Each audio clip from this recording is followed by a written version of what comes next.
하나님의 옛날 이야기, 그 92번째 이야기를 시작합니다. 에스더가 바사 제국의 왕비가 된 지 얼마 지나지 않아 그 땅에 있는 이스라엘 백성에게 큰 위기가 찾아왔어요. 당시 아하수에로 왕의 옆에는 하만이라는 신하가 있었어요. 왕은 자신의 가까이에 있는 그 신하를 매우 좋아하고 믿고 있었죠. 그래서 왕은 하만을 왕 다음 가는 아주 높은 자리에 올리고 모든 사람이 하만에게 절을 하도록 명령했어요. 그렇게 바사 땅의 모든 사람은 하만에게 절을 했죠.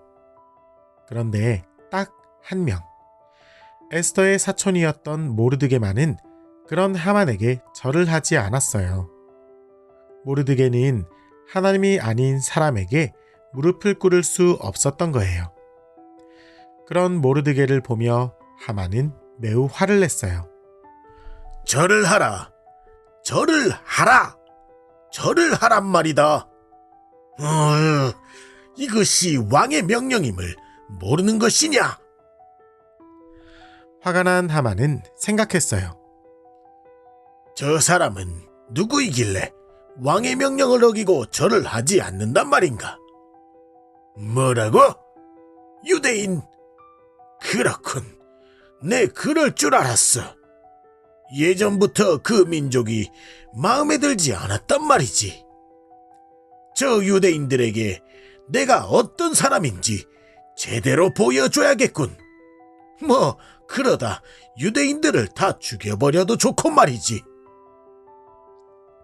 그렇게 하만은 자신의 계획을 실행하기 위해 아하수에로 왕을 찾아갔어요. 그리고 이야기했죠. 왕이시여, 이 나라에 왕을 배반한 자들이 있습니다. 그들은 왕의 법을 따르지 아니하고 제멋대로 살아가는 위험한 자들이지요. 이들을 모두 없애시어 왕은 만수무강하옵소서. 아하수에로 왕은 믿고 있던 하만의 말에 그만 모든 것을 할 수 있는 왕의 도장을 내어주고 말았어요. 하만은 그 왕의 도장으로 온 나라에 왕의 명령을 내렸죠. 한 날을 정했으니 그날 모든 군인들은 유대인을 전부, 그것이 젊으나 늙으나 어린아이나 여자를 막론하고 전부 죽이도록 하여라. 그 명령은 온 나라에 퍼졌고 성문마다 붙은 명령을 본 사람들은 깜짝 놀라 웅성거렸죠. 남아있는 이스라엘 백성 모두가 큰 위기에 빠지게 된 거였어요. 모르드게는 그 소식을 듣고 매우 슬퍼했죠.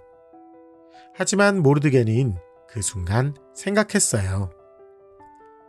어쩌면 에스더를 이 나라의 왕비로 세우신 것이 지금을 위함이 아닐까? 그렇게 모르드게는 에스더를 찾아갔어요. 그리고 이야기했죠. 에스더야, 내가 왕비가 된 것이 이때를 위함이 아니겠니? 그러니 왕께 우리의 억울함을 이야기해다오. 에스더는 고민했어요.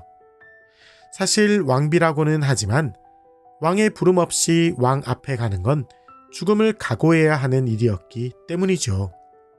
게다가 왕이 자신의 이야기를 들어주리라는 보장도 없었어요. 하지만 에스더는 결심했죠. 모든 백성들에게 전해주세요. 나를 위해 사흘 동안 금식하며 기도해주세요. 그 후에 제가 왕께 가겠어요. 하나님께서 보내시는 것이라면 죽음을 각오하고 가볼게요. 그건 단순한 용기가 아니었어요. 절대 실수하지 않으시는 하나님이 자기를 보내신다는 확신이 만들어낸 믿음의 결단이었어요. 여러분, 하나님은 지금도 우리의 자리를 통해 하나님의 뜻을 이루어 가세요. 그래서 우리 일의 가장 큰 우선순위는 내 이익이 아닌 하나님 나라의 선하심이라는 것, 꼭 기억하는 우리 모두가 되기를 기도할게요. 그럼 우리 모두 오늘도 샬롬